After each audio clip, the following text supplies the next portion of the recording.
మొక్కల పెంపకంలో ఉండే ఆసక్తితో పండ్ల మొక్కల సాగును ఎంచుకున్నాడు సిద్దిపేట జిల్లా గజ్వేల్ సమీపంలోని గిరిపల్లికి చెందిన విష్ణువర్ధన్ రెడ్డి. తనకున్న 3 ఎకరాల వ్యవసాయ భూమిలో దాదాపు 1000 వరకు మొక్కలు పెంచుతున్నాడు. అరుదైన విదేశీ జాతి పండ్ల మొక్కలను సైతం తెచ్చి తన క్షేత్రంలో నాటుకున్నాడు. దాదాపు 4 ఏళ్ల క్రితం నాటిన మొక్కలు ప్రస్తుతం ఫలసాయాన్ని అందిస్తున్నాయి. చెట్లకు ఎలాంటి ఎరువులు, రసాయనాలు వాడకుండా సహజ సిద్ధంగా పెంచుతున్నాడు. పండ్ల మొక్కల సాగులో విష్ణువర్ధన్ రెడ్డి అనుభవాలను ఈటీవీ ప్రతినిధి ప్రశాంత్ ముఖాముఖిలో చూద్దాం.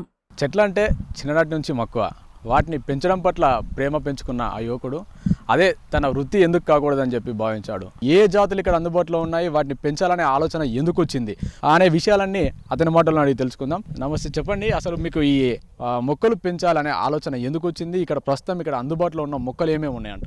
పిల్లలకి మంచి ఆర్గానిక్ ఫుడ్ ఇవ్వాలనే ఉద్దేశంతో మొక్కలు పెట్టడం స్టార్ట్ చేసినాను. 4.5 సంవత్సరాల తోట ఇది. నేను ఇప్పటివరకు ఒక 1000 రకాల పైన మొక్కల్ని ఇక్కడ పెంచుతున్నాను. నా దగ్గర ఉన్న మొక్కలు క్లియర్గా చెప్పాలంటే తెలుగు రాష్ట్రాల్లో ఎవరి దగ్గర ఉండవు, అన్ని రకాలు ఉంటాయి. ప్రతి మొక్క నేను ఇక్కడ పెంచి అది మన వాతావరణానికి అనుకూలంగా ఉంటే మాత్రమే అమ్ముతాను. ప్రతి ఫ్రూట్ గురించి దాని టేస్ట్ కాడికెళ్ళి ఆ ఫ్రూట్ ఎలా ఉంటుంది, ఈల్డింగ్ ఎలా ఉంటుంది, ప్రతిదీ దాని గురించి క్లియర్గా అవగాహన ఇచ్చి మాత్రమే నేను మొక్కలు అమ్ముతాను. ముఖ్యంగా చూసినట్లయితే ఏ దేశాల నుంచి ఇక్కడికి మనం మొక్కలు ఇంపోర్ట్ చేసుకుంటా ఉన్నారు, వాటిలో మేలైన జాతులు అంటే మీరు చూస్ చేసే జాతులు ఏమేమంటారు?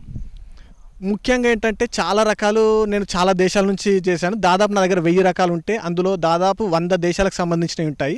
అందులో ముఖ్యంగా ఏంటంటే మనకు మ్యాంగోస్లోనే దాదాపు నా దగ్గర 350 వెరైటీస్ ఉన్నాయి. అంటే అవి ఒక వివిధ దేశాలు, దాదాపు ఒక 70-80 దేశాల వరకు ఉండొచ్చు మ్యాంగోస్ వరకే. మిగిలిన ఫ్రూట్స్ అన్ని కలిపి కూడా ఒక 100 దేశాల వరకు ఉంటాయి. మన మామూలుగా ఫ్రూట్స్లో వచ్చేసి స్వీట్ని బ్రిక్స్లో కొలుస్తారు. అట్లా ప్రతి ఫ్రూట్ని బ్రిక్స్లో కొలిసి మాత్రమే అది వాటి ఈల్డింగ్ చూసిన తర్వాత మాత్రమే రైతులకు అనుకూలంగా ఉంటే వాటిని మనకి చెప్పడం జరుగుతుంది ఎవరికైనా. మన తెలంగాణ ప్రాంతానికి మన ఇక్కడ వాతావరణానికి అనుకూలంగా ఉండి విదేశాల నుంచి తీసుకొచ్చిన మొక్కలు ఏవైతే రేరుగా ఉన్నాయో వాటి పేర్లు కొన్ని చెప్పండి. ఇప్పుడు నా దగ్గర చూసుకుంటే మీకు మ్యాంగోలో బోలెడు రకాలు ఉన్నాయి. అలాగే పక్కన పెడితే డిఫరెంట్ వెరైటీస్ చూసుకుంటూ వెళ్తే వెల్వెట్ యాపిల్ అని, లోంగాన్ అని, నెక్స్ట్ బ్లాక్ సపోటా అని, వైట్ సపోటా అని, అవకాడో అని, నెక్స్ట్ నోని అని, సెడార్బే చెర్రీ, రియో గ్రాండే చెర్రీ, అలాగే మనీలా చెర్రీ. మనకు అవకాడో చూసుకుంటే అవకాడోలో కూడా ఒక 10-15 రకాలు ఉన్నాయి నా దగ్గర. అలాగే లోంగాన్లో చూసుకుంటే కూడా మన వెదర్కి ఇప్పుడు బాగా సూటబుల్ అయ్యే పంట అది, అందులో కూడా నా దగ్గర దాదాపు ఒక 18 రకాలు ఉన్నాయి. ఇక్కడ మీ ఫామ్లో చూసినట్లయితే యాపిల్ కూడా కనిపిస్తూ ఉంది. మొత్తంగా మన తెలంగాణ వాతావరణానికి యాపిల్ పంట అనేది అనుకూలం కాదు. సో ఇక్కడ యాపిల్ పెంచడానికి మీరేమన్నా దానికి పెస్టిసైడ్స్ ఏమైనా యూజ్ చేస్తూ ఉన్నారా, లేదంటే మనకి సేంద్రియ పద్ధతిలోనే దాన్ని సాగు చేస్తూ ఉన్నారా? యాపిల్ అనేది మన వెదర్కి వస్తుందండి. అంటే అందులో రకాలు ఉంటాయి. మనకు చల్లని ప్రాంతాల్లో పండుతుంది అనేది ఒక అపోహ. అదేంటి అంటే ఒక యాపిల్ చెట్టుకు కావాల్సింది ఏంటంటే సంవత్సరం మొత్తం చల్లగా ఉండడం కాదు, రకాన్ని బట్టి దానికి ఒక సంవత్సర కాలంలో ఇన్ని గంటలు చల్లగా ఉంటే సరిపోతుంది అని ఉంటుంది.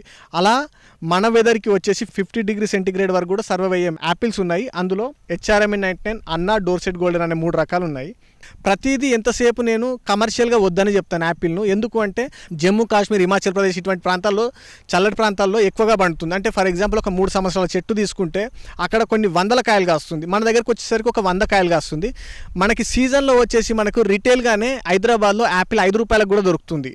కానీ మనం అప్పుడు 5 రూపాయలకు అమ్మాలి అంటే ఒక రైతు దగ్గర నుంచి తీసుకునే రేటు ఒక 2 రూపాయలు ఉంటుండొచ్చు మేబీ. అదే రైతు మన దగ్గర 100 కాయలు కాస్తే ఆ 100 కాయలని 2 రూపాయలకు అమ్మితే మన దగ్గర గిట్టుబాటు కాదు. దానివల్ల మనం అమ్మితే డైరెక్ట్ కన్జ్యూమర్కి అమ్మాలి. ఒక కన్జ్యూమర్కి అమ్మినప్పుడు ఆయనకు ఒక మంచి మేలైన ఫ్రూట్ ఇవ్వగలుగుతాము, దాంతోపాటు మనకు లాభం వస్తుంది. అందుకని చెప్పేసి ఓన్గా మార్కెటింగ్ చేసుకుంటా అంటే మాత్రమే యాపిల్ని కమర్షియల్గా వేసుకోవచ్చు. నేను ఇందులో చేసే ఫార్మింగ్ కూడా కంప్లీట్ న్యాచురల్ అండి. న్యాచురల్ ఫార్మింగ్ అంటే మళ్ళీ రసాయనాలు లేకుండా పశువుల పేడ, ఆవు మూత్రం ఇటువంటి వాటితో చేస్తుంటారు.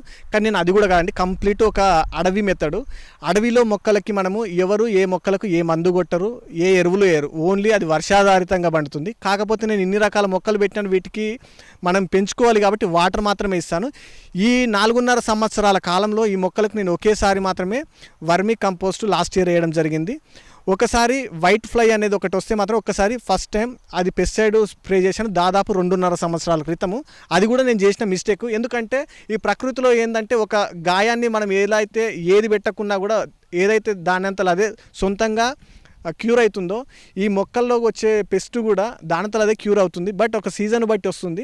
దాన్ని మనము స్టడీ చేస్తే మాత్రమే క్లియర్గా అర్థమవుతుంది. తనకున్న వ్యవసాయ భూమిలోనే తనకి ఇష్టంతో మొక్కలు నాటే విధానాన్ని ఎంచుకున్నాడు.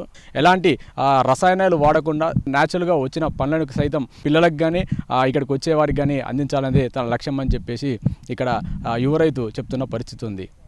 కెమెరామెన్ ఉమామహేశ్వరరావుతో ప్రశాంత్, ఈటీవీ న్యూస్, గజ్వేల్ నుంచి.